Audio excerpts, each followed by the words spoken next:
നാരായണം നമസ്കൃത്യ നരം ചൈവ നരോത്തമം ദേവീം സരസ്വതീം വ്യാസം തതോ ജയമുദീരയേത്.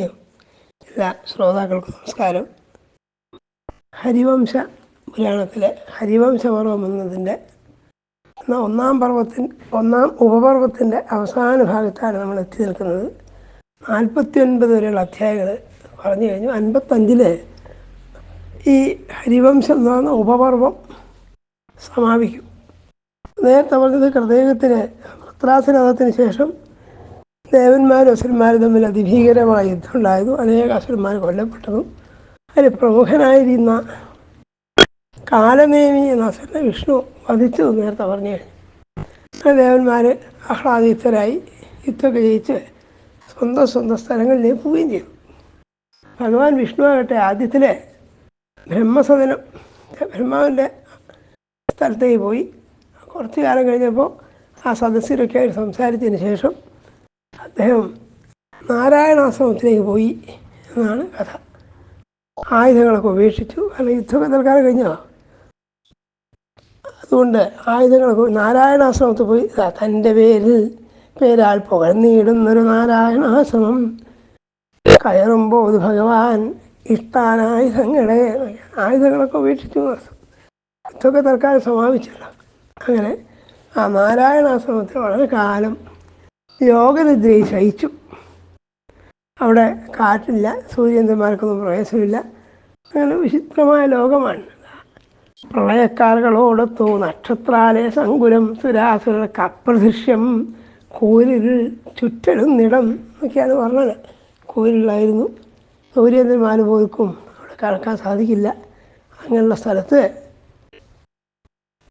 കിടക്കുമാത്മാവേദകൾ ക്ഷേമത്തിന് ഈശനെ ഉപാസിച്ചു വിഷ്ണുവിനെ ദേവന്മാരും മുനീന്ദ്രരും. അങ്ങനെ നാരായണാശ്രമത്തിൽ വിശ്രമിക്കുന്നവനായ ഭഗവാൻ ദേവന്മാർ ഋഷികളൊക്കെ സേവിക്കുകയും ചെയ്തു. കാലം കഴിഞ്ഞപ്പോൾ ആ ഉറങ്ങുന്നവനായ ഭഗവാന്റെ നാഭിയിൽ നിന്നൊരു താമരയുണ്ടായി. അതൊക്കെ സാധാരണ ഉള്ളതുപോലെ അതിൽ നിന്ന് ബ്രഹ്മാവുണ്ടായി എന്നൊക്കെയുള്ള കഥ പറയുകയാണ്. കാലം ഇങ്ങനെ കഴിഞ്ഞു. ഈ വിഷ്ണുവിൻ്റെ ചരിത്രം കൊണ്ട് ഉജ്ജ്വലമായിരിക്കുന്നതാണ് പുരാണങ്ങളൊക്കെ എന്നൊക്കെ അവിടെ പറയുകയാണ്. ഇവൻ്റെ ജന്മകർമ്മങ്ങൾ കൊണ്ടൊക്കുന്നില്ല നേടുവാൻ അവൻ നൽകും ഗാഥകളാൽ തച്ചരിത്രം അറിഞ്ഞവർ പുരാണങ്ങളിൽ അയാളെ പുരാണശ്രീയാണുമേ കേൾപ്പുണ്ടിവൻ്റെ ചരിതം പുരാണം സുരവിങ്കലും മഹാപുരാണം മുതലിങ്ങ് അവന് പരമില്ലതൻ. ഈ വിഷ്ണുവിന് അപ്പുറത്തായിട്ട് ഒരാളില്ല. അദ്ദേഹം പരമനായ ദേവനാണ് എന്ന് പറയാണ്. അങ്ങനെയുള്ള വിഷ്ണു കാലങ്ങനെ കഴിഞ്ഞു.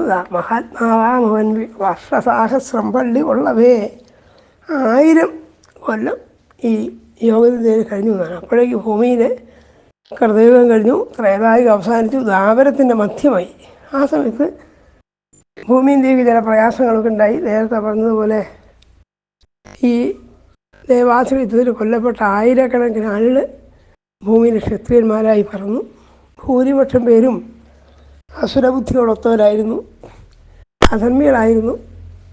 അവരുടെ ഭാരം സഹിക്കാൻ വയ്യാതെ ഭൂമിയിലേക്ക് കുഴങ്ങി. അതാണിപ്പോൾ ഈ പ്രശ്നമുണ്ടായത്. അപ്പോൾ മഹർഷിമാരൊക്കെ വന്നിട്ട് ഈ ഭഗവാനെ സ്തുതിച്ചുണർത്തുകയാണ്. ഭഗവാനാണല്ലോ സ്ഥിതി സംരക്ഷണത്തിൻ്റെ ദേവൻ വിഷ്ണുവൻ. അദ്ദേഹത്തെ ഉണർത്തുകയാണ്. അവർ പറഞ്ഞതാ അങ്ങ് ഉറക്കി വിട്ട് എഴുന്നേൽക്കൂ എന്നൊക്കെ പറഞ്ഞു. വിടൂ ചാർത്തി വിട്ട മാലയെപ്പോലെ നിന്ദ്രേ. കഴുത്തിലുള്ള മാല എടുത്തെറിയാമല്ലോ, അതുപോലെ ഈ ഉറക്കനെ കളയൂ. എന്നിട്ട് നിന്നെ കാണാൻ കാത്തു നിൽപ്പൂ ബ്രഹ്മാവസ്തി ദേവകൾ. മഹർഷിമാർ പറയാണ് ദേവന്മാർക്ക് നിന്നെ കാത്തിരിക്കുകയാണ്, അതുകൊണ്ട് വരൂ എന്ന് പറഞ്ഞു.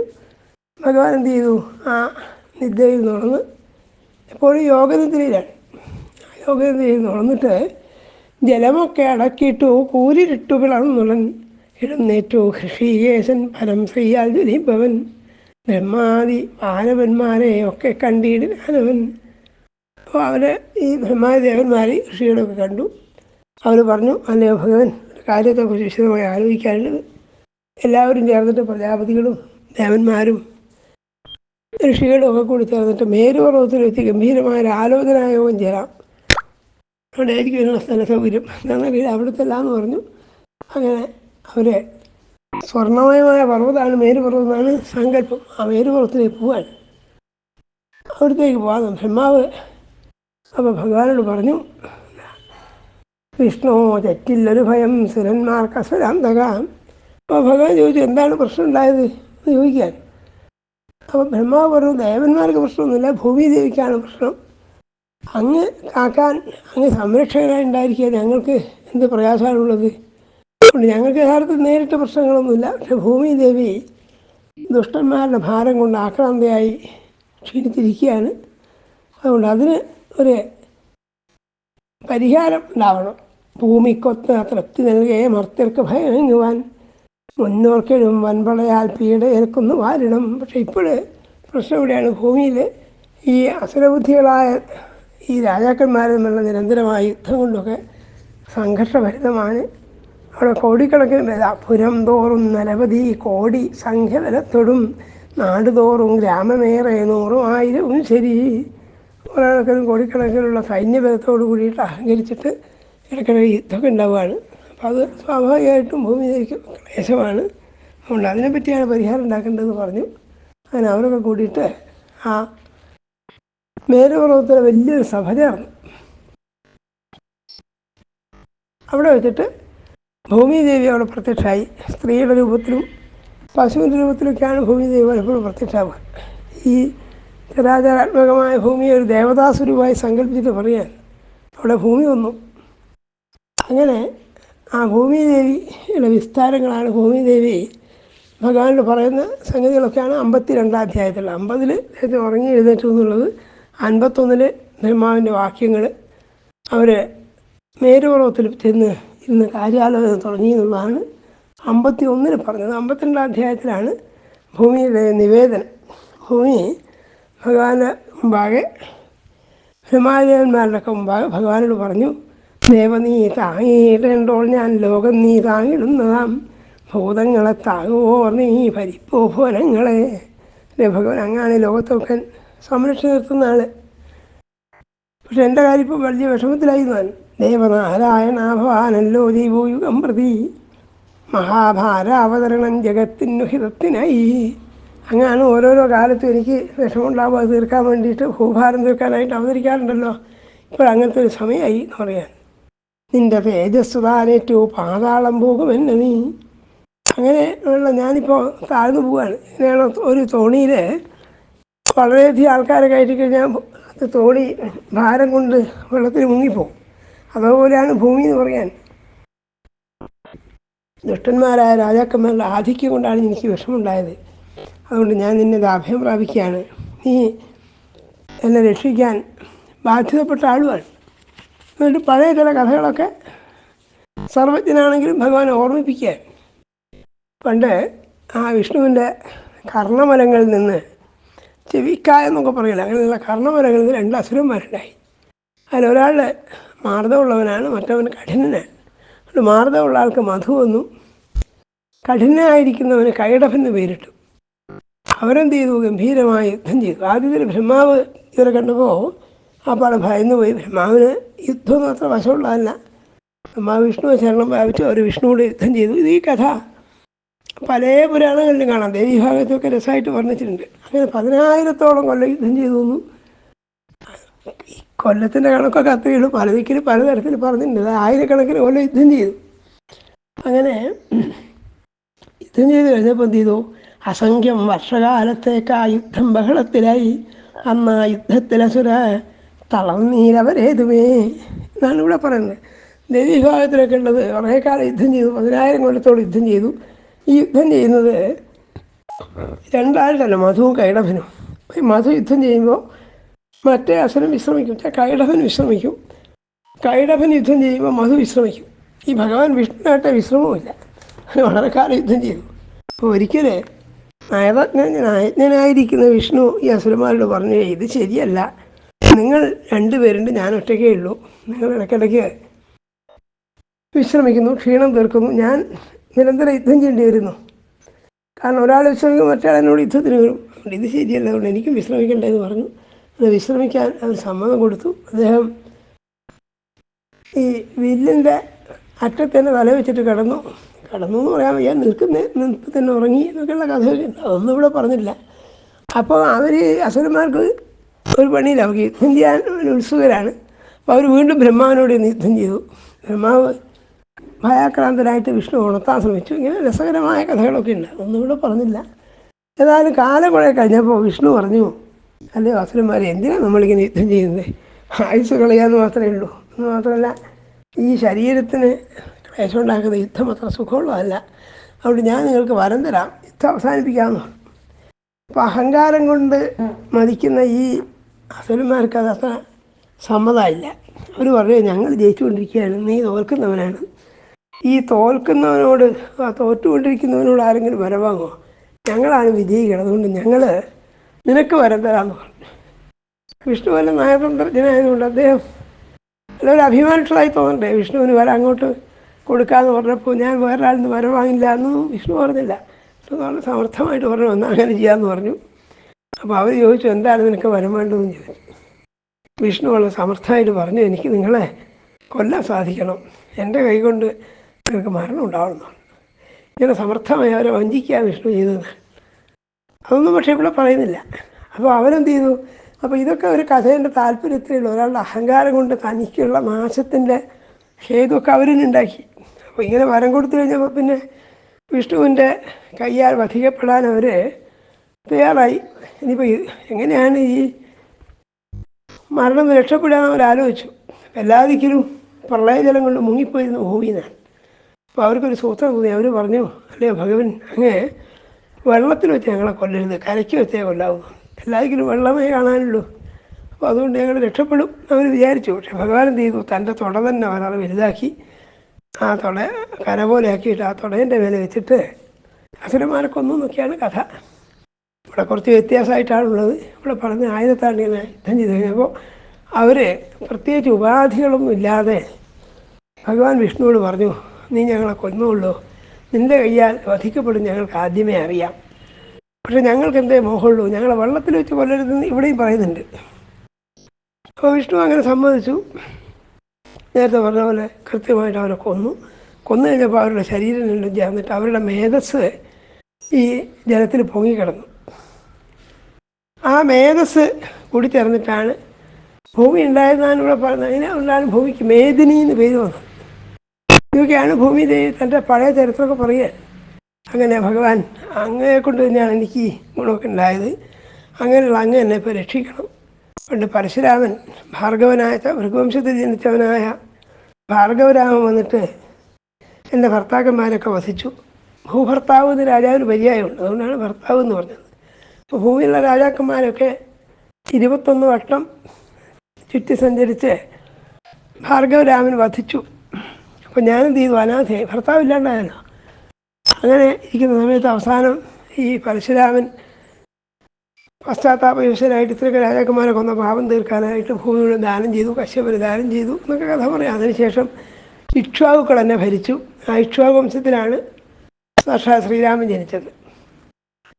അത് കഥ കഴിഞ്ഞ് എനിക്ക് വിഷമമൊന്നും ഉണ്ടായില്ല. ഇപ്പോഴിതാ അസുരബുദ്ധികളായ ഈ രാജാക്കന്മാരുടെ ആധിക്യമാണ് പ്രശ്നം നടത്തുന്നത്. ഭൂമിദേവി ദേവീഭാഗത്തിലൊക്കെ പറയുന്നത് എനിക്ക് താങ്ങാൻ പറ്റാത്ത കുറേ സാധനങ്ങൾ ഇതൊക്കെയാണെന്ന് പറഞ്ഞിട്ട് ഭൂമിദേവി ഭഗവാനോട് പറയുന്നതായിട്ട് അവിടെ കാണാം. അത് ശംഖ്, പുഷ്പങ്ങൾ, വിളക്ക്, ഇതൊന്നും എനിക്ക് നേരിട്ട് ഭാരം താങ്ങാൻ കഴിയില്ല എന്ന് പറയുന്നുണ്ട്. എന്ന് പറഞ്ഞാൽ അവിടെ ഭാരം എന്ന് പറഞ്ഞാൽ നമ്മൾ ഭൗതികാർത്ഥത്തിലല്ല, ദുഷ്ടന്മാരുടെ മനസ്സാണ് എനിക്ക് അധികം ഭാരമായി തോന്നുന്നതെന്നാണ് ഭൂമിദേവി പറയുന്നത്. പർവ്വതങ്ങളോ വൃക്ഷങ്ങളോ ഒന്നും താങ്ങാൻ എനിക്ക് വിഷമമില്ല, പക്ഷെ ദുഷ്ടന്മാരുടെ മനസ്സ് താങ്ങാൻ വിഷമമാണ്. അപ്പോൾ ഈ ദുഷ്ടരാജാക്കന്മാരെ കൊണ്ടാണ് ഭൂമിക്കിപ്പോൾ ഭാരം വർദ്ധിച്ചത്. അതുകൊണ്ട് ആ ഭാരം തീർത്തു തരണേന്നാണ് ഭൂമിദേവിയുടെ അപേക്ഷ. ഇതൊക്കെയാണ് ഭൂമിദേവിയുടെ വിസ്തരിച്ച് പറയുന്നത്. കുറച്ച് ദീർഘമായ അധ്യായമാണ് ഈ ഭൂമിദേവിയുടെ ഈ പരാതി പറയലൊക്കെ വിസ്തരിച്ച് പറയുന്നുണ്ട്. അവിടെ പിന്നെ അതുകൊണ്ട് അങ്ങനെ ചെയ്യണം, എനിക്ക് ശ്രീമാൻ ചക്രധരൻ എനിക്ക് അഭയമേകണം, ഭാരസന്തത്തയാകും ഞാൻ ആരേ ശരണമെത്തിയോ, ആ വിഷ്ണുഭാരം തീർത്തിയിടാം എങ്കിലെന്നോട് ചൊല്ലണം. വിഷ്ണുവിനെയാണ് ഇതിനൊക്കെ പരിഹാരം ഉണ്ടാക്കേണ്ടത്. ഈ ദേവന്മാരും ഋഷികളൊക്കെ ഉള്ള സദസ്സിൽ വെച്ചിട്ട് സുദീർഘമായ ഒരു പ്രഭാഷണത്തിന് ശേഷം ആ ഭൂമിദേവി പറഞ്ഞു. ഇതൊക്കെയാണ് 52-ാം അധ്യായം. 53-ാം അധ്യായത്തിലുള്ളത് ഇത് കേട്ടപ്പോൾ ദേവന്മാർ പറഞ്ഞു, ഞങ്ങൾ എന്ത് ചെയ്യാം, ആണെങ്കിലല്ലേ വിഷ്ണു ഭഗവാൻ അങ്ങ് അവതാരം ചെയ്തിട്ട് ഈ ഭൂഭാരത്തിന് ഉരുമ്പിടുന്ന സമയത്ത് ഞങ്ങളൊക്കെ ഞങ്ങളുടെ അംശം കൊണ്ട് ഭൂമിയിൽ അങ്ങേക്ക് സഹായികളായിട്ട് അവതരിക്കാമെന്ന്. അങ്ങനെയൊക്കെ പറഞ്ഞ സമയത്ത് ബ്രഹ്മാവ് ഇടയിൽ കയറി പറഞ്ഞു, അല്ലയോ ദേവന്മാരെ, വിഷ്ണുവുമായിട്ട് പറഞ്ഞു, ഇങ്ങനെയൊക്കെ ചില അപകടം ഉണ്ടാവും ഞാൻ മുൻകൂട്ടി കണ്ടിട്ടുണ്ട്. അതുകൊണ്ട് പണ്ടേ ഞാനിത് വ്യവസ്ഥയൊക്കെ ചെയ്തിട്ടുണ്ട്. ഞാൻ പറഞ്ഞു, ഒരിക്കലും ഞാൻ ഈ കിഴക്കൻ സമുദ്രത്തിൻ്റെ പടിഞ്ഞാറേ കരയിൽ ഇരിക്കുന്ന സമയത്ത് ഈ സമുദ്രം ക്ഷോഭിച്ചുകൊണ്ട് എൻ്റെ നേർക്ക് വന്നു. സമുദ്രം വേലിയേറ്റുണ്ടാവുമല്ലോ, അതിനെപ്പറ്റി പറയാൻ. അങ്ങനെ വന്നിട്ട് ചന്ദ്രനോടൊത്തവൻ പൂർണ്ണാനുഗ്രഹ ഗംഭീര നിസ്വരൻ, അവനെ കൂസിടാതെ അവൻ എന്നെ കൂസിടാതെ തൻ്റെ വേല കവിഞ്ഞുടൻ. സമുദ്രത്തിൻ്റെ അതിർത്തി പോലും ലംഘിച്ചിട്ട് ആ സമുദ്രജലം തിരമാലകളായിട്ട് പതയോടുകൂടി വന്നു ഞാൻ. അപ്പോൾ എനിക്ക് ദേഷ്യം വന്നു. ഞാനവരോട്, ബ്രഹ്മാവാണല്ലോ, അദ്ദേഹം പറഞ്ഞു, ശാന്തൻ നീ എന്നും നീ ശാന്തനാകുമെന്ന് പറഞ്ഞു. അപ്പോൾ അവൻ ശാന്തനായി, ശരീരമൊക്കെ മെലിഞ്ഞു, തനുവായി. തനു വെച്ചാൽ മെലിഞ്ഞാന്നും കൂടി അർത്ഥമുണ്ട്. തന്നീന്ന് സുന്ദരികൾക്ക് പറയുന്നതാണ്. മെലിഞ്ഞവൾക്കാണ് സൗന്ദര്യമുള്ളതെന്നുള്ളത് ഒരു പഴയ സൗന്ദര്യ സങ്കല്പമാണ്. തന്നീച്ച സ്ത്രീന്ന് സാമാന്യ അർത്ഥമെങ്കിലും മെലിഞ്ഞവളെന്ന് കൂടി അർത്ഥമുണ്ട്. അപ്പോൾ അയാൾ ഇങ്ങനെ ശാന്തനും തനു ആയതുകൊണ്ട് അയാൾ ശാന്തനുമായി എന്നാണ്. അപ്പോൾ ശാന്തനുമായി. ഗ്രന്ഥങ്ങളിൽ ശാന്തനും ശാന്തനും രണ്ട് തരത്തിലും അടിച്ചതായിട്ട് കാണാം. അപ്പോൾ പറഞ്ഞു, നീ മനുഷ്യനായിട്ട് ജനിക്ക്, ഭൂമിയിൽ ചെന്ന് ജനിക്കും. ഇപ്പോൾ സമുദ്രമാണല്ലോ, ഒരു ദേവനാണ്. അവനോട് പറഞ്ഞു, നീ ഭൂമിക്കരജനായി വരുന്ന പറഞ്ഞു. രാജതുല്യ പുസ്സോടൻ മുന്നിൽ നീ വന്ന കാരണം, രാജാവിൻ്റെ വേഷത്തിലാണ് വന്നത്. അതുകൊണ്ട് പോയിക്കോൾ കാരണവാ, നീ ഭൂമി കാക്കുന്ന രജനായി വരും, നീ ഭൂമിക്ക് രാജാവായി തീരും, ഭൂമിയിലേക്ക് പോയിക്കോളുന്നതാണ്. അപ്പോൾ സമുദ്രദേവന് ഇത് അത്ര ഇഷ്ടമായില്ല. തന്നെ ശവിക്കുകയാണല്ലോ ചെയ്തതെന്ന് ഞാനിട്ട് പറഞ്ഞു, ഞാൻ യഥാർത്ഥത്തിൽ എന്ത് തെറ്റാണ് ചെയ്തത്? ഈ ഭൂമി ഈ സമുദ്രത്തിൽ വേലിയിട്ടുണ്ടാകുന്നതൊക്കെ ഭഗവാന്റെ തന്നെ നിശ്ചയമാണ്. പർവ്വതത്തിൽ കാറ്റേറ്റു ചിന്നും വെള്ളം മേൽ വന്നു ഒള്ളുകിൽ ഭഗവാനെ എന്തെനിക്കുണ്ട് ഇവിടെ ശാപ കാരണം. അപ്പോൾ സമുദ്രത്തിൽ തിരമാലുണ്ടാവും, പ്രത്യേകിച്ച് ചന്ദ്രൻ്റെ രശ്മികളൊക്കെ കേൾക്കുമ്പോൾ വേലിയിട്ടുണ്ടാവും. ഇതിനൊക്കെ സ്വഭാവമാണ്. അതിൽ എനിക്കെന്താണ് കുറ്റമുള്ളത്? എന്നെന്തിനാണ് മനുഷ്യനായിട്ട് ഭൂമിയിലേക്ക് പറഞ്ഞേക്കുന്നതെന്നൊക്കെ സങ്കടം പറഞ്ഞു. അതുകൊണ്ട് ഏവം നീ തീർത്ഥഹേതുക്കൾ കൊണ്ട് ഞാൻ തെറ്റ് ചെയ്യലും. പിന്നെ എനിക്ക് സമുദ്രത്തിൽ വേലിയിട്ടുണ്ടാവുന്നതിന് കാരണമൊക്കെ എന്താണ്? ഭഗവാൻ തന്നെ, അഥവാ പ്രജാപതിയായിരിക്കുന്ന ബ്രഹ്മദേവൻ തന്നെ ചെയ്ത നിശ്ചയമാണ്. അതുകൊണ്ട് എന്നെ ഇങ്ങനെ വിഷമിപ്പിക്കരുത് എന്നൊക്കെ കരഞ്ഞു പറഞ്ഞു ഞാൻ. അപ്പോൾ പറഞ്ഞു, നീ വിഷമിക്കുന്നുമില്ല, കാലം കഴിയുമ്പോൾ തിരിച്ചു വരാം പറഞ്ഞു. ശമം കൊള്ളുക, ഭയം വേണ്ട, ഞാൻ പ്രസാദിച്ചു വാരിധേ. ഈ ശാപത്തിൽ സരിന്നാഥ കേൾക്ക നീ ഭാവി കാരണം. ഞാൻ ഈ ക്ഷമിക്കാനൊക്കെ ഒരു കാരണമുണ്ട്. ഭാവിയിലെ ചില കാര്യങ്ങൾ മുൻകൂട്ടി കണ്ടിട്ട് പറയാണ്. നിന്നിൽ ഗംഗയ്ക്ക് ആ വസുക്കൾ മക്കളായി ജനിക്കും. ഒക്കെ നമ്മൾ മഹാഭാരതത്തിൻ്റെ ആദ്യത്തിൽ കണ്ടിട്ടുണ്ട്. ചന്ദനു ഗംഗാദേവിയെ വരിച്ചതും അവൾ എൻ്റെ ഹിതത്തിനെതിരായി അങ്ങെന്തെങ്കിലും ചെയ്താൽ ഞാൻ പോയി കളയുമെന്ന് പറഞ്ഞതും, അങ്ങനെ 7 സന്താനങ്ങളെ കൊന്നുകളഞ്ഞതും 8ാമത്തവനായ ഭീഷ്മന് മാത്രമേ ബാക്കിയുണ്ടായുള്ളൂ. ആ കഥയൊക്കെ മഹാഭാരതത്തിൽ പറഞ്ഞിട്ടുണ്ട്. അതൊക്കെ ഇവിടെ സൂചിപ്പിക്കുകയാണ്. അങ്ങനെ നീ എന്ത് ചെയ്യും? വീണ്ടുമുള്ള വിവാഹത്തിലെ സത്യവതിയിൽ നിനക്ക് വിചിത്രവീരൻ എന്ന് പറഞ്ഞ രാജാവുണ്ടാവും. ചിത്രാംഗതൻ ഉണ്ടായിട്ടുണ്ട്, അതിവിടെ പ്രസക്തമല്ല. കാരണം ചിത്രാംഗതൻ യൗവനത്തിലെ മരിച്ചു പോയല്ലോ. ആ വിചിത്രവീരനിലൂടെ നിൻ്റെ വംശം വളരും. അവരുടെ മക്കളാകുമ്പോഴേക്ക് ഇസ്രയേലിൻ്റെ മക്കളാണ് ധൃതരാഷ്ട്രനും പാണ്ഡുവും. അവരുടെ മക്കളായിട്ട് ധാർത്തരാഷ്ട്രന്മാരും പാണ്ഡവന്മാർ കുന്തിപുത്രന്മാരുണ്ടായി. അവരുടെ വലിയ കലഹം ഉണ്ടാവും. ആ കലഹം കാരണമാക്കിക്കൊണ്ട് ഈ ദുഷ്ടരാജാക്കന്മാരൊക്കെ കൊല്ലിക്കാം എന്നാണ് ബ്രഹ്മാവ് പറഞ്ഞു തരുന്നതിൻ്റെ ആശയനാണ്. വിചിത്രവീരൻ ദിമാനായി ഭൂപൻ പ്രഭാവവാൻ വൈചിത്രവീരായി വന്നീരപ്പോൾ രണ്ടുണ്ട് വന്നവർ. ധൃതരാഷ്ട്രൻ പാണ്ഡുവും ആ പേർ കേട്ടവരുടവർ. അതിൽ പാണ്ഡുവിനുണ്ടായി ശ്രീയാണ്ടോരിരു ഭാര്യമാർ ശുഭമാർ കുന്തിയും മാതൃതാനും ദേവാംഗനാഭകൾ. ഇതൊക്കെ പ്രസിദ്ധമായ കഥകളാണ്. അവർ 2 ഭാര്യ, ഈ പാണ്ഡുവിന് 2 ഭാര്യമാരുണ്ടാവും. കുന്തി മാതിരി ഉണ്ടാവും, മറ്റേ ഗാന്ധാരി ഉണ്ടാവും. അതിലുള്ള സന്താനങ്ങൾ തമ്മിൽ വൈരം വളർന്നു വരും. അപ്പോൾ ഈ കൃഷ്ണാവതാരത്തിൻ്റെ പശ്ചാത്തലമാണ് ഇതൊക്കെ പറഞ്ഞുകൊണ്ട് വരുന്നത്. ആ കുരുക്കന്മാരുടെ ബന്ധുവായിട്ടാണ് കൃഷ്ണൻ ജനിച്ചത്. കൃഷ്ണൻ ഈ പാണ്ഡവന്മാരുടെയൊക്കെ അമ്മാവൻ്റെ മകനാണല്ലോ. ഇങ്ങനെ പറഞ്ഞു. ഇതൊക്കെ ഞാൻ പണ്ടേ കണ്ടിട്ടുള്ളതാണ്. അത് അവരെ അന്തത്തിൽ പണ്ടു ഞാൻ കണ്ടു ഈ പദം. ശസ്ത്രത്തിനാൽ ക്ഷയിച്ചിടും മർത്യരോടൊത്തു വന്നവർ. അതിന് ശേഷിച്ചവരെ രാവുറങ്ങി മയങ്ങവേ യുട്ടരിക്കും ശങ്കരാംശം അസ്ത്രതേജോ ദാസനൽ. വലിയ യുദ്ധം ഉണ്ടാവും, മഹാഭാരത യുദ്ധം ഉണ്ടാവും, ലക്ഷക്കണക്കിന് ആൾ കൊല്ലപ്പെടും. ഇനി അഥവാ അവസാനം ആരെങ്കിലും ശേഷിച്ചിട്ടുണ്ട്, അവരൊക്കെ എന്ത് ചെയ്യും? ദ്രോണപുത്രനായ അശ്വത്ഥാമാവ് സാക്ഷാത് ശ്രീപരമേശ്വരൻ്റെ അംശവും കൂടിയാണ്. അദ്ദേഹത്തിൻ്റെ തേജസ് കൊണ്ട് ചുട്ടരിക്കും എന്നൊക്കെ നമ്മൾ നേരത്തെ കണ്ടിട്ടുണ്ടല്ലോ. പടകുടീരത്തിന് അശ്വത്ഥാമാവ് തീവച്ച കഥയൊക്കെ മഹാഭാരതത്തിൽ ഒടുവിലത്തെ ഭാഗത്തുണ്ട്. ഇങ്ങനെ മൂന്നാം ദ്വാപരയുഗം തീർന്നു എന്നും പറഞ്ഞിടാം. അവിടെ ഈ നിശ്ചയം ശ്രേഷ്ഠമത്രയം മന്നവനാശനം ഹംസാവതരണം ചെയ്യുവീനെല്ലാവരും സുരരേതൃതം.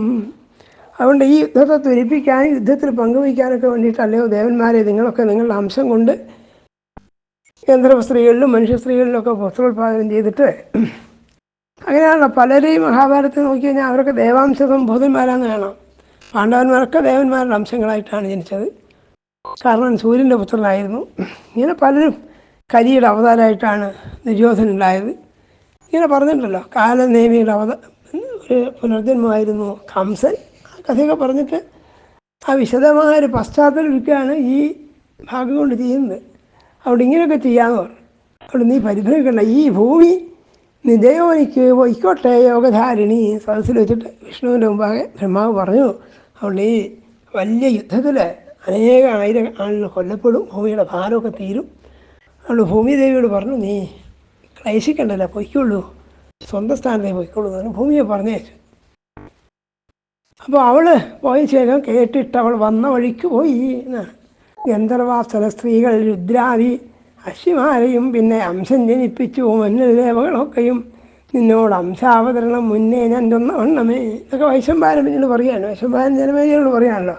അംശാവതരണ പർവ്വം എന്ന് പറയുന്ന ചെറിയ ഓർവത്തിൽ മഹാഭാരതത്തിൻ്റെ ആദിയിൽ ഏതൊക്കെ ദേവാംശങ്ങളാണ് ഭൂമിയിൽ ഏതൊക്കെ പേരുകൾ ജനിച്ചു എന്ന് വിസ്തരിച്ച് പറഞ്ഞിട്ടുണ്ട്. ഇപ്പോൾ പറയണ്ടായില്ല, അതൊക്കെ ഞാൻ നിന്നോട് പറഞ്ഞിട്ടുണ്ടല്ലോ എന്നാണ് വൈശംപാരൻ പറയുന്നത്. അതുകൊണ്ട് കുരുവംശത്തിലും പിന്നോൾ പാഞ്ചാലരിൽ മുഴുവൻ പാഞ്ചാലന്മാരായിട്ടും കുരുവംശത്തിലൊക്കെ ആയിട്ട് ദേവാംശഭൂതന്മാരായിട്ട് അനേക ആളുകൾ ഉണ്ടായി തീർന്നു. അവരെന്ത് ചെയ്യുന്നുണ്ട്? വല്ല കേമന്മാരാണ്, അസ്ത്രവിദഗ്ധന്മാരാണ്, ശാസ്ത്രങ്ങളൊക്കെ അറിയുന്നവരാണ്. വലിയ കലഹം ഉണ്ടാവും. ആ കലഹത്തോട് കൂടിയിട്ട് ഈ ദുഷ്ടന്മാരെ കൊല്ലാൻ സാധിക്കുന്നർത്ഥം. ദുഷ്ടന്മാരെ കൊല്ലണമെങ്കിൽ ശിഷ്ടന്മാരായ ആളുണ്ടാവണം. അതിലാണ് ഈ ദേവന്മാരുടെ ഒക്കെ അംശം ഉണ്ടായത്. അതുകൊണ്ട് പറഞ്ഞു അവരെന്താണ്? സർവാസ്ത്രജ്ഞർ, മഹേശ്വാസർ, വേദം വ്രതപരായണർ, സർവത്രിഗുണമണ്ടുള്ളോ യജ്വാക്കൾ, ശുഭകർമ്മികൾ, ഇളക്കും മലയും ക്രുദ്ധർ, പിളർക്കും ഭൂമിയേയുമേ, അലം വ്യോമത്തിലും കയറും കലക്കും അവരാഴിയും. സമുദ്രം കിളക്കി മറിക്കാൻ പോരുന്നവരാണ്, പർവ്വതങ്ങൾ വളർക്കാൻ പോരുന്നവരാണ്. അത്രയൊക്കെ യുക്തിയും ശക്തിയൊക്കെ ഉള്ളവരാണ് ഈ ജനിക്കാൻ പോകുന്ന ആളുകളാണ്. ഇങ്ങനെയൊക്കെ പറഞ്ഞു. തൽക്കാലത്തേക്ക് ആ വലിയ ഒരു സദസ്സിൽ വെച്ചിട്ട് ഇങ്ങനെ തീരുമാനങ്ങളൊക്കെ എടുത്തു. യശസ്തു ചെയ്യുവാനുള്ളവായത് നാരായണൻ പ്രഭു. ആ വംശത്തിലാണ് പിന്നീട് കുറച്ച് കൊല്ലം മുമ്പേ തുടങ്ങുകയാണെന്നൊക്കെ അർത്ഥം. അങ്ങനെയാണ് ഈ യദുവംശത്തിനൊക്കെ കഥ ഞാൻ നേരത്തെ പറഞ്ഞ പ്രകാരം ഉണ്ടായത് നോക്കാം. അതിന് ശേഷം 54-ാമത്തെ അധ്യായത്തിൽ പറയുന്നത് ഇങ്ങനെ കാലം കഴിഞ്ഞ് പെട്ടെന്ന് വിഷ്ണു അവതരിക്കേണ്ട കാര്യമില്ല. ഇതൊക്കെ പശ്ചാത്തലങ്ങളൊക്കെ ഒരുക്കി ഈ പറഞ്ഞ യദുവംശത്തിൽ ശൂരസേന ഉണ്ടായി, ശൂരസേനൻ്റെ മകനായിട്ട് വസുദേവരുണ്ടായി, വസുദേവരുടെ മകനായിട്ടാണല്ലോ ജനിക്കേണ്ടത്. അങ്ങനെ ഇരിക്കെ ദേവന്മാരൊക്കെ പിരിഞ്ഞു. കുറച്ച് കാലം കഴിഞ്ഞപ്പോൾ നാരദൻ പ്രത്യക്ഷനായിട്ട് ഭഗവാനോട് പറഞ്ഞു ഞാനങ്ങ് ഇത് ഓർമ്മിപ്പിക്കാമെന്താന്ന് പറഞ്ഞു. ഇത് ചില തമാശകളൊക്കെ ഉണ്ട് പുരാണത്തിൽ. കാരണം സർവജ്ഞനായിരിക്കുന്ന ഭഗവാൻ ഇത് മറന്നു പോവുമോ എന്ന് സംശയിച്ചിട്ടും പിന്നെ യുദ്ധം കാണുന്നതിന് വലിയ കൊതിയുള്ള ആളാണ് നാരദനെ. പലതിലും പുരാണത്തിൽ കാണാം. അപ്പോൾ ഭഗവാൻ അവതരിച്ചില്ല എന്നുണ്ടെങ്കിൽ ഈ യുദ്ധമൊന്നും ഉണ്ടായിന്ന് വരില്ല, ശത്രുനാശം ഉണ്ടായിന്ന് വരില്ല. അതുകൊണ്ടായിരിക്കണം അദ്ദേഹം വിഷ്ണുവിൻ്റെ മുമ്പിൽ വന്നിട്ട് പറഞ്ഞു അങ്ങ് ഈ കാര്യമൊക്കെ മറന്നു വരുന്നിട്ട് ഞാൻ വരികയാണെന്നൊക്കെയാണ് പറഞ്ഞത്. അദ്ദേഹം വരുന്നതിനൊക്കെ കേമായിട്ട് വർണ്ണിച്ചിട്ടുണ്ട്. കത്തും അഗ്നിപ്രകാശത്തിൽ ബാലാർക്ക സദശേക്ഷണൻ, ഇടത്ത് ചുറ്റിക്കെട്ടിയിടും ജടാഭാരം വഹിപ്പവൻ, നിലാവിന് എതിർവസ്ത്രങ്ങൾ ഉടുത്തോൻ പൊന്നണിഞ്ഞവൻ, മഹതി വീണ കക്ഷത്തിൽ സഖിയെപ്പോലെ എന്തുവൻ. മഹതി എന്ന് പറഞ്ഞ വീണയായിട്ടാണ് എപ്പോഴും നാരദൻ നടക്കുന്നത്. പൊന്നും പൂണൂലണിഞ്ഞവൻ എന്നൊക്കെയാണ് പറഞ്ഞത്. അങ്ങനെയുള്ള ആ നാരദൻ പ്രത്യക്ഷമായി. നാരദൻ ഭഗവാനോട് പറഞ്ഞു ഞാൻ വന്നിരിക്കുന്ന അങ്ങയോട് ഇത് ഓർമ്മിക്കാൻ വിഷ്ണു ദേവകൾ ഭൂമീശന്മാർക്കും മുറ്റും ക്ഷയത്തിനായി ചെയ്ത ഒരംശാവതരണം ഇതൊക്കെ തന്നെ നിഷ്ഫലം. ഭൂമിയിലിപ്പോൾ ദേവന്മാരൊക്കെ അംശങ്ങൾ കൊണ്ട് അവതരിച്ചു കഴിഞ്ഞു, അങ്ങോട്ട് അവതരിച്ചുമില്ല. അവർ ചെയ്ത പണിയൊക്കെ വെറുതെ. അതുകൊണ്ട് അങ്ങ് ഇത് മറന്നു പോരുത്. അതുകൊണ്ട് ഭൂദേവ ഭൂമികൾക്കുള്ള കാര്യം ഇങ്ങനെയാക്കൊല, നീയോ കണ്ണുള്ളവർക്ക് കണ്ണാം ശ്രാധ്യൻ പ്രഭു ജനപ്രഭു, നീയാണ് ലോകത്തെ രക്ഷിക്കേണ്ടത്. അതുകൊണ്ട് അങ്ങ് വലിയ കാലതാമസമില്ലാതെ അവതരിക്കണം എന്ന് പറയുക ചെയ്തത്. എന്നിട്ട് ആ കഥയൊക്കെ പറഞ്ഞു എവിടെ ഏത് സ്ഥലത്ത് ആരുടെ മകനായിട്ട് അവതരിക്കേണ്ടതൊക്കെ നിർദ്ദേശങ്ങളൊക്കെ കൊടുക്കുന്നത് ഈ നാരദനാണ്. നാരദൻ എന്നിട്ട് പഴയ ചില കഥയൊക്കെ പറഞ്ഞു. മധുരാപുരിയുടെ പഴയ കഥ പറയാൻ. മധുരാപുരിയിലാണല്ലോ വസുദേവരൊക്കെ ഉണ്ടായിരുന്നത്. അവിടെയാണ് കൃഷ്ണൻ ജനിക്കാൻ പോകുന്നത്. പിന്നീട് അദ്ദേഹം അമ്പാടിയിലേക്കും പിന്നീട് വൃന്ദാവനത്തിലേക്കൊക്കെ പോയി കംസവധത്തിന് ശേഷം വീണ്ടും മധുരയിൽ താമസാക്കി പിന്നീട് ദ്വാരകയിലേക്ക് പോയി. ഇങ്ങനെയൊക്കെയാണ് കഥകൾ. പിന്നീട് വിശദമായിട്ട് കേൾക്കാം. ഈ മധുരാപുരിയുടെ പഴയ കഥ പറയാൻ. ഈ മധുരാപുരി പണ്ട് മധു എന്ന് പറയുന്ന ഒരു അസുരനെ സൃഷ്ടിച്ച ആരുടെ മകനായിരുന്നു ലവണാസുരൻ. ഈ മധു എന്ന രാക്ഷസനും ലവണാസുരനും കൂടിയിട്ട് ലോകത്തെ വലിയ ഉപദ്രവമൊക്കെ ചെയ്തു. ആ കാലത്താണ് രാമാവതാരം ഉണ്ടായത്. രാവണനെ കൊന്നു. രാവണൻ കേട്ടപ്പോൾ ഈ മധുവിനും ലവണനൊന്നും അത്ര ഇഷ്ടമായില്ല. അവരൊരു ദൂതനെ പറഞ്ഞയച്ചു ഇവിടുത്തെ അയോധ്യയിലേക്ക്. അങ്ങനെ രാവണവധാനന്തരം സുഖമായിരിക്കുന്ന ആ ശ്രീരാമചന്ദ്രനോട് ഈ ദൂതൻ എന്നിട്ട് പറഞ്ഞു, ആ ദാനവൻ ബലശ്ലാഘി ഘോരമം വനമാണ്ടവൻ രാമനായി പരുഷൻ ചൊല്ലും ദൂതനെ വിട്ടു വണ്ടവൻ എന്നാണ് പറഞ്ഞത്. ദൂതനെ പറഞ്ഞിരിക്കുകയാണ്. ദൂതൻ്റെ വാക്ക് എന്ന് പറഞ്ഞാൽ ഈ അസുരൻ്റെ വാക്കാണ്. ദൂതൻ ചെന്നിട്ട് പറഞ്ഞു, അല്ലയോ രാമ, നീ ചെയ്തതും ശരിയല്ല. അവിടെ യോഗ്യനായിരുന്ന ആളായിരുന്നു രാവണൻ. ആ ജനസ്ഥാനം എന്ന് പറയുന്ന സ്ഥലത്ത് വെച്ചിട്ടൊക്കെ നീ അസുരന്മാരെ, അത് തപോവനം പോലെ വിശുദ്ധമായ സ്ഥലമാണ്, നീ ഒരു പെണ്ണിൻ്റെ കാര്യം പറഞ്ഞിട്ട് എനക്കൊന്നുമല്ലോ, വലിയ കഷ്ടമായിപ്പോയി എന്നൊക്കെയാണ് പറഞ്ഞാൽ. എന്താ പെൺമൂലം കൂട്ടമോടും കൊന്നതില്ലേ മോഹാലിൻ്റെ ശാസ്യനെ എന്നൊക്കെ പറഞ്ഞാൽ. ഒരു സ്ത്രീയുടെ കാര്യം പറഞ്ഞിട്ട് തൻ്റെ ഭാര്യ അപഹരിച്ചു രാവണൻ എന്നുള്ള പേരും പറഞ്ഞിട്ട് നീ വലത്തേക്ക് ഇല്ലാതാക്കിയല്ലോ. കാരണം വളരെ കേവനായിരിക്കുന്ന ആളാണ് രാവണനെ. ബ്രഹ്മാവിൻ്റെ മകനാണ്. വേദമൊക്കെ പഠിച്ചിട്ടുള്ള ആളാണ്. മഹായോഗ്യനാണ്. ഭക്തനാണ്. അങ്ങനെയുള്ള ആളേക്കല്ലേ നീ കൊന്നത്? നീ യഥാർത്ഥത്തിൽ ആ പ്രദേശം മുഴുവൻ അശുദ്ധമാക്കിയതെന്നാണ്. മോഹാൽ കൊന്നു ദുഷിപ്പിച്ചില്ലേ നീ ആശ്രമസ്ഥലം. ആ രാവണൻ ധന്യനത്രേ വ്രതമണ്ടവനെന്ന നീ ഗ്രാമ്യധർമ്മം കാത്ത് പെണ്ണ് മൂലം പോരിൽ വധിച്ചവൻ. വീണ്ടും പറയുന്നത്, നീ ഒരു പെണ്ണിന് വേണ്ടിയിട്ടാണല്ലോ ഈ രാവണനെയും കൂട്ടാളിനൊക്കെ കൊന്നു. വലിയ കഷ്ടമായിപ്പോയി. അതുകൊണ്ട് ഞാൻ നിന്നോട് എന്ത് ചെയ്യുന്നുണ്ട്? പ്രതികാരം ചോദിക്കുന്നുണ്ട് എന്ന്. രാവണൻ മരിച്ചുപോയി, രാവണൻ്റെ സഹോദരന്മാരില്ലാതായി നീ സുഖമായി ഇരിക്കണ്ട, ഞാൻ നിന്നോട് എന്ത് ചെയ്യുന്നുണ്ട്? കൊല്ലുന്നുണ്ട് എന്നൊക്കെയാണ് പറഞ്ഞത്. എന്നോട് പൊരുതും പോരിൽ വീര്യവാനെന്നിരിക്കുകിൽ ആ രാമേന്ദ്രനെ വെല്ലുവിളിച്ചു. ഭഗവാൻ ശ്രീരാമൻ ചിരിച്ചുകൊണ്ട് പറഞ്ഞു, ആ ദുഷ്ടനായ ഈ ദൂതനോട് പറഞ്ഞു, ദൂത, നിൻ്റെ വാക്കിൽ ഞാൻ നിന്നോട് ക്രോധിച്ചിട്ട് കാര്യമില്ല, നീ യജമാനൻ്റെ വാക്ക് വന്ന് പറയാണല്ലോ ചെയ്യുന്നത്. ഏതായാലും അസത്തല്ലോ ദൂത ചൊല്ലി നീ അവനുടെ ഗൗരവാൽ ദോഷമാക്ഷേപിക്കുന്നു കാൽമൂതാൻ സ്ഥിരനെന്നുമേ. ഞാൻ സൽപ്പഥത്തെ വിട്ടാലും കൊന്നാലും ദശകണ്ഠനെ, എൻ ഭാര്യയെ ഹരിച്ചാലും അതിലെന്താവലാതിയാം. പറഞ്ഞതാണ്, എടോ നിനക്ക് ഇക്കാര്യത്തിലൊക്കെ എന്താ ഇടപെടേണ്ട കാര്യമുള്ളത്? എൻ്റെ ഭാര്യ രാവണൻ അപഹരിച്ചു എന്നുള്ളതോ ഞാൻ രാവണനെ വധിച്ചു എന്നുള്ളതോ നിന്നെ ബാധിക്കുന്നതല്ല. അതെൻ്റെതാണ് അർത്ഥം. അപ്പോൾ പുതിയ ഇംഗ്ലീഷിൽ പറയാം, മൈൻഡ് യുവർ ബിസിനസ് എന്ന് പറയും. നീ നിൻ്റെ കാര്യം നോക്കിയാൽ പോരെ എന്നുള്ള മട്ടിലാണ് രാമൻ പറഞ്ഞത്. എൻ ഭാര്യയെ ഹരിച്ചാലും വാങ്മാത്രത്താൽ ദുഷിക്കില്ല സൽപ്പഥം വാണസഞ്ജനം. ഞാൻ സൽപ്പഥങ്ങളിൽ നിന്ന്, സജ്ജനങ്ങളുടെ മാർഗത്തിൽ നിന്ന് എവിടെയും തെറ്റിപ്പോയി ആവാത്തവനാണ്. നിൻ്റെ വാക്കുകൊണ്ടൊന്നും ഞാൻ ദുഷിക്കപ്പെടില്ല. നീ എന്നെ യുദ്ധത്തിന് വെല്ലുവിളിക്കുന്നല്ലോ. യഥാർത്ഥത്തിൽ നിന്നെ ഒന്ന് നേരിടാനോ, നിന്നെ എന്ന് പറഞ്ഞാൽ ഈ ദൂതൻ ആര് പറഞ്ഞു വെച്ചു ആ ലവണാസുരനെയൊക്കെ നേരിടാൻ ഞാൻ വേണമെന്നില്ല എന്നാണ് രാമൻ പറഞ്ഞത്. ഇവൻ എൻ്റെ അനുജനാണ്. ശത്രുഘ്നെ പറഞ്ഞേക്കാൻ. ശത്രുഘ്നും സുമിത്രൻ്റെ പോലെ. അതുകൊണ്ടാണ് അവിടെ സൗമിത്രി എന്ന് പറയും കിടക്കുന്നത്. ഇവനൻ തമ്പി സഹജൻ ശത്രുഘ്നൻ ശത്രുതാവനൻ പോരിലാ ദുഷ്ടദൈത്യനു പകരം ചെയ്ത് കൊണ്ടിടും എന്നെ വെല്ലുവിളിക്കുന്നുണ്ടാ. നിൻ്റെ ഈ വെല്ലുവിളിയൊക്കെ ഇല്ലാതാക്കാൻ ഇവൻ മതി എന്ന് പറഞ്ഞിട്ട് ശത്രുഘ്നെ അയച്ചു. ശത്രുഘ്നൻ ചെന്നിട്ട് ലവണാസുരനെ വധിച്ചിട്ട് ആ മധുരാപുരിയെ രാക്ഷസന്മാരെ വിമുക്തമാക്കി. ഇതൊക്കെ പഴയ കഥ പറയാൻ. ഇതൊക്കെ വാൽമീകി രാമായണത്തിൻ്റെ ഉത്തരകാണ്ഡത്തിലുണ്ട്. ലവണാസുരം എന്ന് പറഞ്ഞ പ്രസിദ്ധമായ കഥയൊക്കെ ഉണ്ടല്ലോ. അവിടെയൊക്കെ ഈ കഥകളൊക്കെ വിസ്തരിച്ച് പറഞ്ഞിട്ടുണ്ട്. ഇവിടെ അത് പ്രധാന വിഷയമല്ല, അതുകൊണ്ട് ചുരുക്കി പറഞ്ഞു തന്നത്. പിന്നെ സൗമിത്രി ബാണങ്ങൾ കൊണ്ട് അർദ്ധിപ്പിച്ചു ദൈത്യനെ. സൗമിത്രി ഇവിടെ സുമിത്രൻ്റെ മകനാണ് ശത്രുഘ്നൻ. അതുകൊണ്ട് പക്ഷെ എന്താ പറയുന്നത് വെച്ചാൽ സൗമിത്രി എന്ന് പറഞ്ഞാൽ പൊതുവെ ആളുകൾ ലക്ഷ്മണനാൻ ധരിക്കും. ലക്ഷ്മണനാണ് രാമായണത്തിൽ അധികം സംസാരിക്കുകയും പ്രവർത്തിക്കുകയോ ചെയ്യുന്നത്.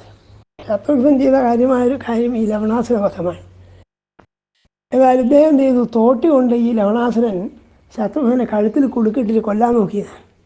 പക്ഷേ ശത്രുഘ്നൻ വലിയ വാളെടുത്തിട്ട് ഈ തോട്ടി മുറിച്ച് കളഞ്ഞതാ.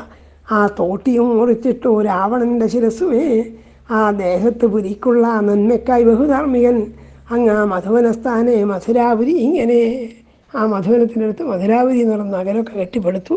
കുറച്ചു കാലം അവിടെ താമസിച്ച ശേഷം അയോധ്യയിലേക്ക് ജ്യേഷ്ഠനെ കാണാൻ വേണ്ടി തിരിച്ചു വരിക ചെയ്തത്. ഇതൊക്കെ രാമായണത്തിൻ്റെ ഭാഗമാണ്. അപ്പോൾ ഇതൊക്കെ എന്ത് ചെയ്തു? നാരദൻ വിഷ്ണുവോട് പറഞ്ഞിട്ട് പറഞ്ഞു, ആ മധുരാപുരിയിൽ ഇപ്പോൾ പിന്നെ ഉഗ്രസേനുണ്ടായി, ശൂരസേനുണ്ടായി, ശൂരസേൻ്റെ മകനായിട്ട് വസുദേവരുണ്ടായി. ആ വസുദേവരുടെ പുത്രനായിട്ടാണെങ്കിൽ ജനിക്കേണ്ടതെന്ന് പറയും. വസുദേവന് 2 ഭാര്യമാർ പ്രസിദ്ധമായ രോഹിണി, ദേവകി എന്ന് പറഞ്ഞ 2 ഭാര്യമാരുണ്ട്. അവരിൽ അങ്ങ് ദേവകിയിൽ ജനിക്കണം എന്നൊക്കെ പറയാൻ പിന്നെ പറഞ്ഞു അങ്ങേക്ക് സഹായത്തിനായിട്ടും അനവധി ആൾക്കാരുണ്ടാവും. പിന്നെ അങ്ങ് പഴയ യുദ്ധത്തിലെ കാലനേമിയെ കൊന്നുവല്ലോ, ആ കാലനേമി ഇതാ കംസനായിട്ട് ഉഗ്രസേനൻ്റെ മകനായി ജനിച്ചിട്ടുണ്ട്. അവൻ്റെ അനുയായികളായ കുറേ അസുരന്മാർ, നേരത്തെ അനവധി അസുരന്മാരുടെ പേര് നേരത്തെ ആ കാലനേമിയായിട്ടുള്ള യുദ്ധത്തിൽ പറഞ്ഞിട്ടുണ്ട്. അതിൽ ഓരോരുത്തരും ഓരോ പേരിൽ വന്നിട്ടുണ്ടെന്ന് പറയാം. അവിടെ ഹയഗ്രീവൻ അവിടെ ജനിച്ചിട്ടുണ്ട്. പിന്നെ പശുക്കൾക്ക് ശത്രുവായിരിക്കുന്ന അരിഷ്ടൻ എന്ന് പറയുന്ന വിദ്വാൻ, ഇതൊക്കെയാണ് ഇപ്പോൾ കൃഷ്ണകഥയിൽ കാണാൻ അരിഷ്ടാസുരനായി വന്നിട്ടുണ്ട്. ലംബൻ എന്ന് പറയുന്ന ഒരു അസുരൻ പ്രളംബൻ എന്ന പേരിൽ അവിടെ വന്നിട്ടുണ്ട്. ധേനുകൻ, ദാനവോത്തമൻ, ഖരനെന്നോതുമാ ദൈത്യൻ. ഖരൻ എന്ന് പറയുന്ന ഒരു അസുരനെ പറ്റി നേരത്തെ യുദ്ധസമയത്ത് പരാമർശിച്ചിട്ടുണ്ട്. ആ ഖരൻ ഇവിടെ ആരായി വന്നിട്ടുണ്ട്? ധേനുകൻ എന്ന് പറയുന്ന പേരിൽ വന്നിട്ടുണ്ട്. ഇവരൊക്കെ കൃഷ്ണകുല്യ ചെയ്ത പിന്നെ ഇങ്ങനെ എല്ലാ സംഗതികളും ഒത്തു വന്നിട്ടുണ്ട്. അതുകൊണ്ട് അങ്ങനെ എന്ത് ചെയ്യണം? വസുദേവപുത്രനായിട്ട് ജനിക്കണം. അങ്ങനെ അനേക അസുരന്മാരെ ഈ കംസനെ കൊല്ലുക മാത്രമല്ല വേണ്ടത്, കൂട്ടത്തിൽ കംസൻ്റെ അനുയായികളായിരിക്കുന്ന ഈ അസുരന്മാരെ കൊല്ലാനൊക്കെ ഇടവരും. മഹാബലിൻ്റെ പുത്രി പൂതനയായിട്ട് ജനിച്ചിട്ടുണ്ട് എന്നൊക്കെ വിസ്തരിച്ച് പറയുക ചെയ്തത്. അതുകൊണ്ട് അവിടെയാണ് ജനിക്കേണ്ടത്. അപ്പം ജനിക്കേണ്ട സ്ഥലവും കാലവും ആരുടെ മകനായിട്ട് ജനിക്കേണ്ടതെന്ന് പറയുകയും ചെയ്തു. എന്നിട്ട് പറഞ്ഞു ഈ വസുദേവർക്ക് 2 പത്നിമാരുണ്ട്. വസുദേവർ ഈ ഭൂമിയിൽ ജനിക്കാൻ തന്നെ കാരണം പണ്ട് വസുദേവർ കശ്യപനായിരിക്കുന്ന കാലത്ത് മുന്നമേ കാശ്യപൻ വിഷ്ണു മഹാനം വരണനുടെ യജ്ഞേ ഹരിച്ചു പാലുണ്ടാക്കിയിടും യജ്ഞീയമോക്കളെ. ഇതൊക്കെ പുരാണത്തിൻ്റെ തമാശ. സജ്ജനങ്ങളാണെന്ന് വിചാരിക്കുന്ന ആളുകൾ ചില പഴയ കഥകളൊക്കെ നമുക്ക് അത്ഭുതമായിട്ട് തോന്നും. ഈ വസുദേവർ പണ്ട് കശ്യപനായിരിക്കുന്ന കാലത്ത് ഭാര്യമാരോട് കൂടിയിട്ട് ഒരു യജ്ഞം ചെയ്യായിരുന്നു. ആ യജ്ഞം ചെയ്യുന്ന സമയത്ത് വരുണൻ്റെ പശുക്കൾ അപഹരിച്ചുകൊണ്ട് വരുണൻ ശപിച്ചു, നീ മനുഷ്യനായി ജനിക്കട്ടെ, ക്ലേശിക്കട്ടെ ശപിച്ചിട്ടുണ്ട്. അതുകൊണ്ടാണ് അദ്ദേഹം ഭൂമിയിൽ യാദവന്മാരുടെ കൂട്ടത്തിൽ ഇവിടെ വന്ന് പറഞ്ഞതെന്ന് പറയാൻ ഈ കഥകളൊക്കെ പറഞ്ഞു. ഇങ്ങനെ കൃഷ്ണാവതാരത്തിൻ്റെ പശ്ചാത്തലം മുഴുവൻ ഈ ഹരിവംശം എന്ന ഉപപർവത്തിൽ പറഞ്ഞു കഴിഞ്ഞു. ഇത് പറയാൻ വേണ്ടിയിട്ടാണ് ഈ ഹരിവംശപർവം മുഴുവൻ പ്രധാനമായിട്ട് ഊന്നിയിട്ടുള്ളത് നമ്മൾ പറഞ്ഞു. അതുകൊണ്ട് അല്ലയോ ഭഗവൻ, അങ്ങനെ ചെയ്യണം, ഈ സാഹചര്യങ്ങളൊക്കെ മനസ്സിലാക്കിയിട്ട് ആ മധുരാപുരിയിൽ ചെന്നിട്ട് വസുദേവപുത്രനായി ജനിക്കൂ, ദേവഗീത പുത്രനായി ജനിക്കും, രോഹിണിയിൽ അങ്ങയുടെ അംശമായ അനന്തൻ ബലരാമനായിട്ട് അവതരിക്കും എന്നൊക്കെ പറഞ്ഞു. നല്ല ജീവിതമായി തീരും വസുദേവൻ്റെ ജീവിതം, നീ അച്ഛനെന്നോതി നിന്നെ മകനെന്ന് വിളിക്കയാൽ. ശാപം കിട്ടിയിട്ടാണ് വസുദേവർ ജനിച്ചതെങ്കിലും നീ, അതായത് വിഷ്ണു വസുദേവപുത്രനായി ജനിക്കുന്നതോടുകൂടി വസുദേവന് നല്ല കാലമൊക്കെ വരുന്നു പറയാൻ. വിഷ്ണു മറ്റൊരതിഥിയില്ലാതെ എന്നെ ധനിക്കുവാൻ അതുകൊണ്ട് ഇതൊക്കെ ചെയ്യുമെന്ന് പറഞ്ഞു. വാനവർക്ക് സമ്മതം നൽകി വിവിക്തം വെണ്ണിലായവർ പാൽക്കടൽക്ക് വടക്കുള്ള സ്വദേശം ബുക്ക് വിഷ്ണുവും. ഭഗവാൻ വിഷ്ണു ആകട്ടെ ഈ കാര്യങ്ങളൊക്കെ ദേവന്മാർ സമ്മതിച്ചു, ഇങ്ങനെയൊക്കെ ചെയ്യാമെന്ന് ഒരുങ്ങി അങ്ങനെ തൻ്റെ സ്ഥലത്തേക്ക് പോവുകയും ചെയ്തു. ആത്മയോഗം ചെയ്തു വസുദേവ ഗേഹത്തിലാ പ്രഭു, ഉദാരധിയായവിടെ മുൻ ദേഹം വിട്ടുടൻ ഹരി. അങ്ങനെ ഭഗവാൻ വിഷ്ണു ചെയ്തു തൻ്റെ പഴയ ശരീരം ഉപേക്ഷിച്ചിട്ട് മനുഷ്യനായിട്ട് വസുദേവ ഗൃഹത്തിൽ വസുദേവപുത്രനായി വാസുദേവനായി കൃഷ്ണനായിട്ട് അവതരിച്ചു എന്ന് സൂചിപ്പിച്ചു. ഇത്രയും ഭാഗങ്ങളാണ് ഹരിപർവത്തിൽ നമ്മൾ കണ്ടത്. ഇനി വിഷ്ണുപർവം എന്ന ഉപപർവം ആരംഭിക്കുകയാണ്. ഇതിനേക്കാൾ ദീർഘമായതാണ്. അവിടെയാണ് കൃഷ്ണലീലകളും കൃഷ്ണൻ്റെ യുദ്ധങ്ങളും കൃഷ്ണൻ്റെ പലതരത്തിലുള്ളതായ അവതാര ലീലകളൊക്കെ വർണ്ണിക്കാൻ പോകുന്നത്. നമുക്ക് അടുത്ത പ്രഭാഷണം നമുക്ക് കേൾക്കാം. കാലം ഇവിടെ ഉപസംഹരിക്കുകയാണ്. നമസ്കാരം.